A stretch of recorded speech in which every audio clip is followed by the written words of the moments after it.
बच्चों, आज का जो हम लोग का टॉपिक होने वाला है वो सूक्ष्म जीव से होने वाला है, यानी छोटी छोटी जीव। हम लोग जानते हैं कि हमारे हाथ में, हमारे शरीर में भी बहुत सारे छोटे छोटे कीड़े मकोड़े पाए जाते हैं, लेकिन हम लोग उसे अपनी नंगी आंखों से देख नहीं सकते। क्यों नहीं देख सकते? क्योंकि वो इतने छोटे होते हैं, इतने छोटे होते हैं कि हम लोग उस जीव को देख नहीं सकते। उसको देखने के लिए एक विशेष यंत्र की जरूरत पड़ सकती है, जिसको हम लोग माइक्रोस्कोप यानी सूक्ष्मदर्शी कहते हैं। तो आते हैं, जानते हैं कि यह सूक्ष्म जीव है क्या, इस सूक्ष्म जीव का फायदा क्या है, ये सूक्ष्म जीव का नुकसान क्या है, ये रहेगा तो क्या होगा, नहीं रहेगा तो क्या होगा। तो सबसे पहली बात है सूक्ष्म जीव।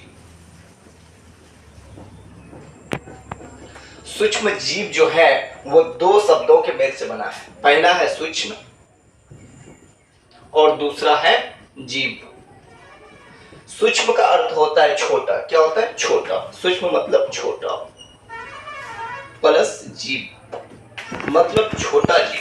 हम लोग अनुमान लगा सकते हैं कितना छोटा जीव, कितना छोटा जीव, यानी उतना छोटा जीव जिसको हम लोग अपनी नंगी आंखों से देख नहीं सकते, उसको सूक्ष्म जीव कहेंगे। जिसको हम लोग नंगी आंखों से देख नहीं सकते, ये एक कोशिकीय भी हो सकते हैं या अनेक कोशिकीय यानी बहुकोशिकीय भी हो सकते हैं।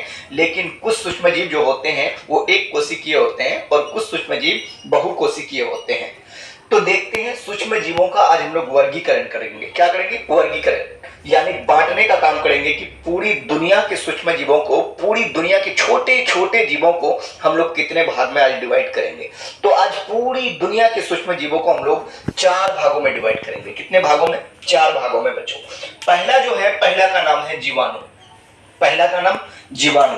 देखो, जीवाणु जो है तो उसका भी बेटा बेटी है, मतलब उसका भी फिर संतान है। तो जीवाणु ग्रुप में 2 आ गया। फिर क्या? पहले हम लोग बांटे कितने भाग में? 4 भाग में। पहला जीवाणु, दूसरा शैवाल, तीसरा प्रोटोजोआ और चौथा है हम लोग का क्या?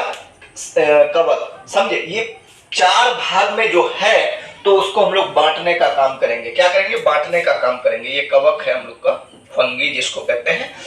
तो जीवाणु जो है ना, तो जीवाणु फिर 2 प्रकार के, एक अस्पाइरल जीवाणु और दूसरा क्षरनुमा जीवाणु। पहला है अस्पाइरल जीवाणु और दूसरा है क्षरनुमा जीवाणु। ये दोनों अस्पाइरल जीवाणु और क्षरनुमा जीवाणु जो है वो जीवाणु का ही प्रकार है।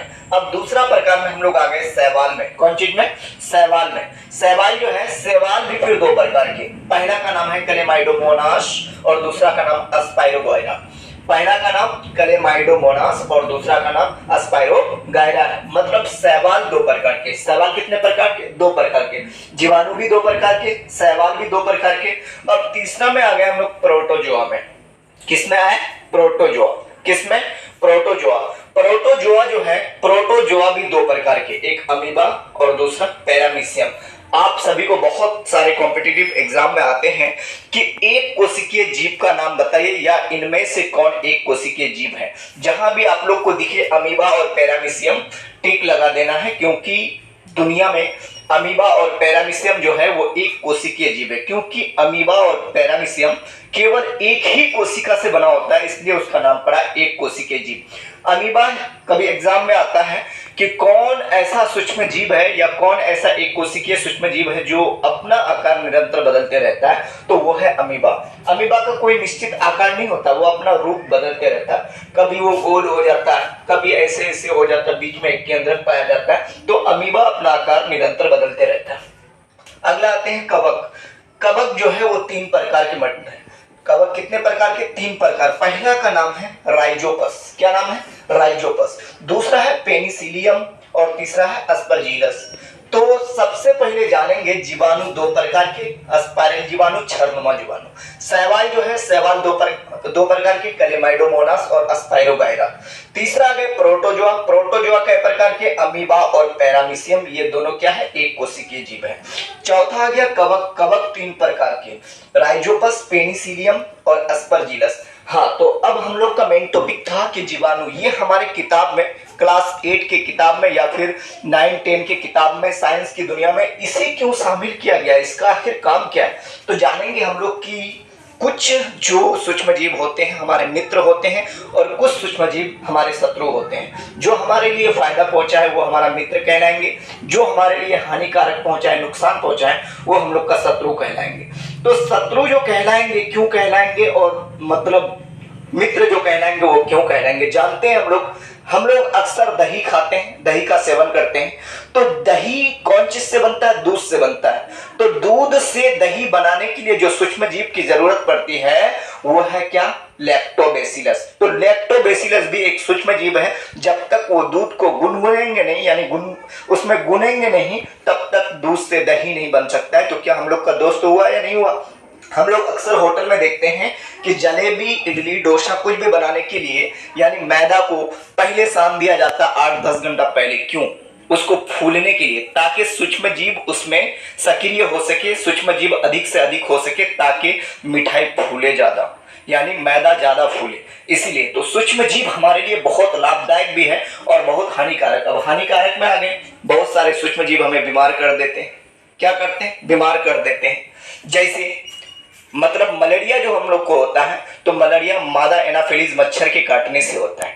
वो भी क्या है? एक सूक्ष्म जीव ही है। उसके अंदर जो मतलब लवण गिया है, वो भी क्या है? मतलब बीमारी को पैदा करता है। यानी जितने भी सूक्ष्म जीव हम लोग को नुकसान पहुंचाए वो दुश्मन यानी शत्रु कहलाते हैं, और जो हमें फायदा पहुंचाए वो दोस्त कहलाते हैं, यानी मित्र कहलाते हैं। एक सवाल और है कि सूक्ष्म जीव आखिर पाया कहाँ पे जाता है? सूक्ष्म जीव हर एक जगह में पाया जाता है। यानी सूक्ष्म जीव मिट्टी में पाया जाता है, सूक्ष्म जीव हवा में पाया जाता है, सूक्ष्म जीव हमारा वातावरण में पाया जाता है, सूक्ष्म जीव जल में पाया जाता है। तो सूक्ष्म जीवों का संसार जो हो वो सभी जगह है। इसीलिए सूक्ष्म जीव को हम लोग 4 भाग में वर्गीकृत किए हैं, और उसका भी कुछ प्रकार है, सारा चीज को हम लिख दिए हैं। सूक्ष्म जीव हमारे लिए लाभदायक भी है, सूक्ष्म जीव हमारे लिए हानिकारक भी है। तो इस चीज के बारे में पढ़ना जरूरी है, क्योंकि इडली, डोसा, मेडिकल, दवाई, सारा चीज को बनाने में सूक्ष्म जीव की भी जरूरत पड़ती है, और सूक्ष्म जीव नुकसान भी पहुंचाते हैं। बहुत सारी मेडिसिन जो बनती है, दवाई, वो सूक्ष्म जीव के बदौलत बनती है। जैसे सूक्ष्म जीव के काटने से जो बीमारी पैदा होती है, उस बीमारी को मारने के लिए जो दवाई बनाई जाती है, सूक्ष्म जीवों से ही बनाई जाती है। अब सोचिए, यानी सूक्ष्म जीव का दवाई सूक्ष्म जीव से ही बनाया जाता है। इसीलिए कहते हैं ये चैप्टर हम लोग के अध्ययन की दृष्टि से, कॉम्पिटिटिव एग्जाम की दृष्टि से बहुत ही इंपॉर्टेंट है। अगर आप सभी को मेरा वीडियो पसंद आया तो लाइक, शेयर और कमेंट जरूर कीजिए, और सब्सक्राइब करना ना भूले। जय हिंद, जय भारत।